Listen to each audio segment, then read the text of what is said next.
All right, I think we are live. Welcome, everybody. This is our performance seminar for Wednesday, the 11th of September. This is our 6 p.m. session, and we have two pianists with us this evening. I would like to invite Mr. Milo to open for us today. So, Milo, when you're ready, you know what to do. My name is Milo, and I will be playing Sonatina in C By who? by Muzio Clementi. Yes, sir. Oh, okay.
Bravo, Mr. Milo. How's that performance for you? I think I played okay, yeah. Yeah? So, why don't you talk to us about the things that you're happy with? Um, I think I got the dynamics right.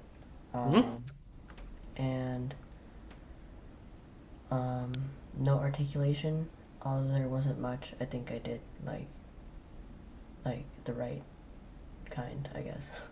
The right kind of Um, articulation. yeah, and I What else? played at What else did you pace. discover? Hmm? What else did you discover about this performance? Mm, I guess it's kind of tough to keep pace because sometimes Mhm. you just go faster in Yeah, some parts. well, Yeah. it's an exciting piece, right? Especially when you got lots of scales running up and down the keyboard. Classical composers love this kind of stuff, though, right? You notice of a lot of classical music, it's just scales up and down the keyboard. It's as Yeah. if they it's as if they wanted to showcase how great they were at playing, right? Just good. Okay. So if you were to think about areas that you want to level up, so you've already mentioned. Sorry, what was it that you mentioned that you wanted to improve for next time? Pace. Pace. Yeah. So tempo, right? Hmm. They want to improve the tempo. What else? Is there anything else in particular that Um, you'd like to improve? I mean, I guess I can like improve more on the dynamics of it because Hmm. um, on let's see on oh, so I guess it really is just forte and piano, Yeah.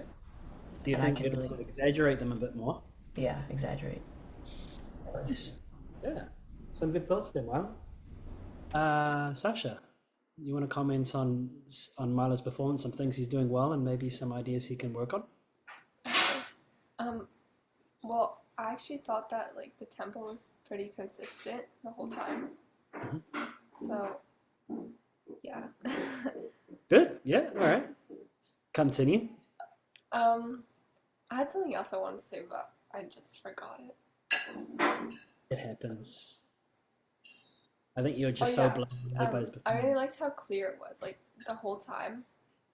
There wasn't any part that you kind of weren't sure about.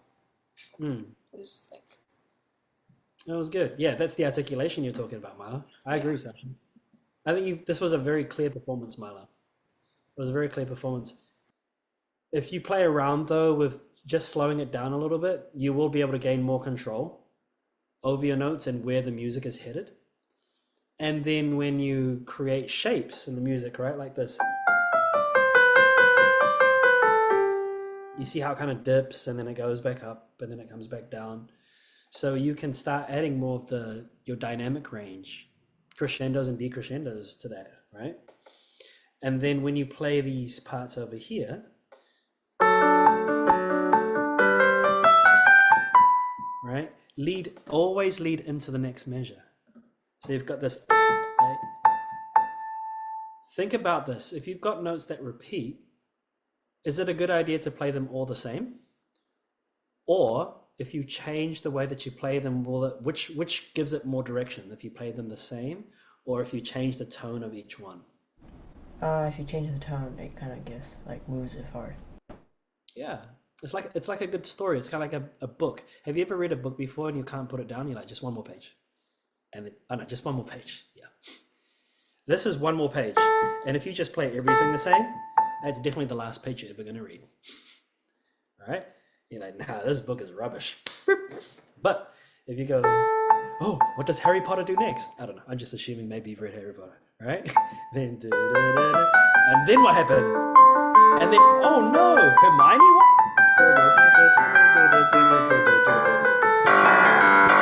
Boom. You know? Kind of like that. Right? So it doesn't need to be a super complex piece of music to grab your attention.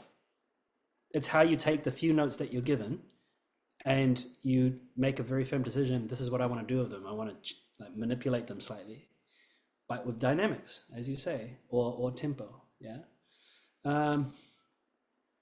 But yeah, this is it's a big thing in the classical period to jump from piano to forte suddenly. So just bear that in mind as well. If you've got a forte, play the forte all the way through the end. Stay forte, and then, right? You hear how that has more impact? Then if you go, and then, hey guys, I'm about to play the piano. No. All right, don't give it away. Stop. All right. But listen back to your recording. Listen back to your recording and think about the effectiveness of your dynamics and how long you play a dynamic for before changing it. Yeah? Okay. How's that sound? Yeah. Yeah. It's getting there. Your fingers are working great. The piece suits you. But just slow it down a wee bit to iron out those details and then notch it back up again, okay? All right. Thank you, Mr. Clementi. Oh, we're still in the classical era. All right. Let's go, Sasha. Tell us about my name is Sasha, and I'm going to be playing Sonata in F minor by Beethoven.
What happened to that last chord? I don't know.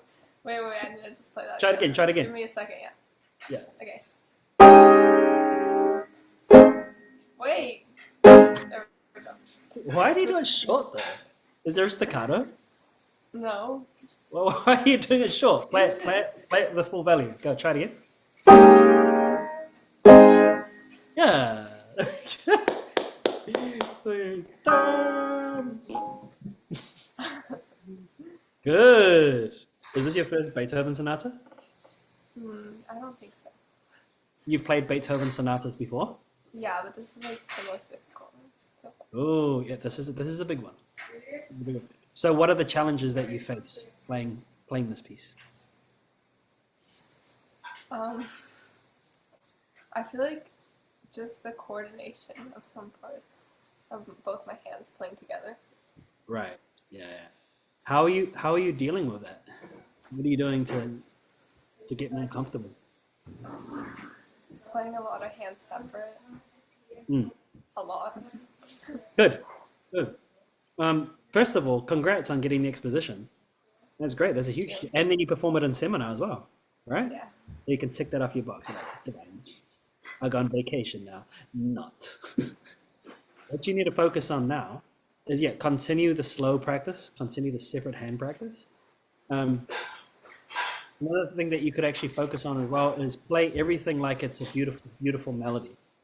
All right? Because I often find pick me apart. Pick me a section that the coordination is a little bit off. You feel. Like measure 20. Yeah, measure 20. So like Right? that part. All of this, right?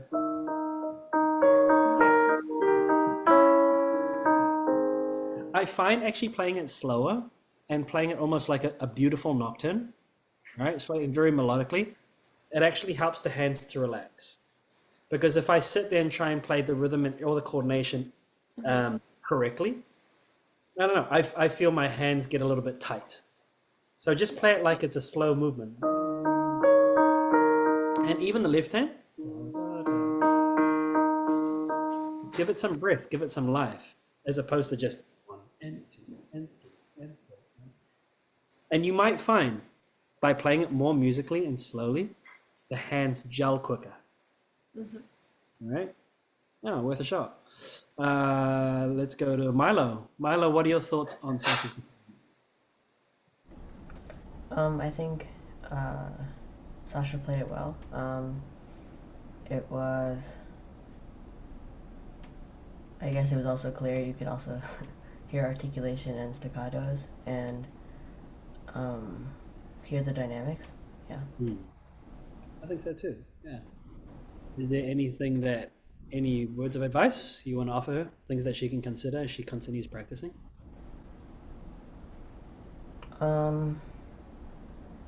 Maybe like make it the dynamics like more dramatic, because it goes SF like is super like above forte, right? So Yeah. SF is just it's a sudden accent. Yeah, and then okay, it goes like stronger than and then you can really go down to like the piano, I guess. Yeah, for sure. It's thanks for that, Milo. It's Beethoven is one of those composers that love to push things to the extremes. So play around with that, Sasha. All of the stuff here. I mean, it can't be too SF because it's relative to the dynamic, right? So if you have an SF that's in the forte section, it's going to be loud. But this SF is a piano level SF, right? So just keep that in mind. Here, it's all piano. Just bear that in mind. When you got to here, you were. I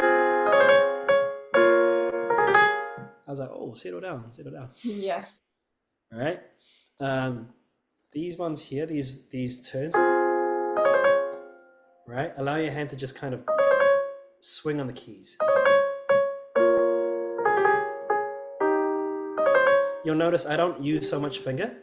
It's literally my finger's already on the keys, but I drop my hand into it and then I roll. All right? It just makes things a lot easier. And the same thing with the opening, right?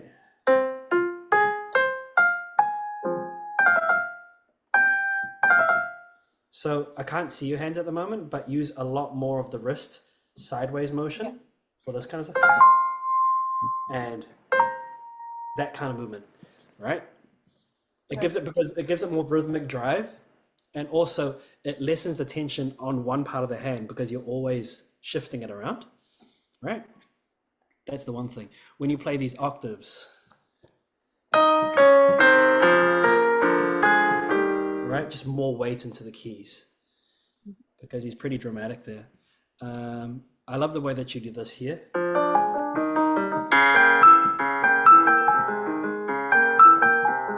And you can actually take a little bit more time with them if you like. They don't need to be exact.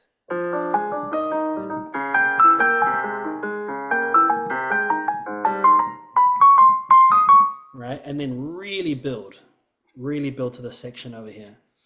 So just as you're practicing, even if it's slow, figure out where the big climaxes are or the peaks are. And practice building to those sections, right? Because this is quite a big section over here, right?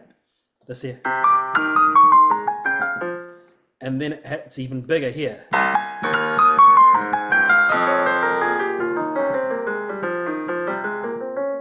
Whatever it is, right? So I would suggest just a couple of things. First of all, continue just taking it slowly and practice just using the motion of the hand to play the notes. Rest the fingers on the keys and then just roll the hand over it.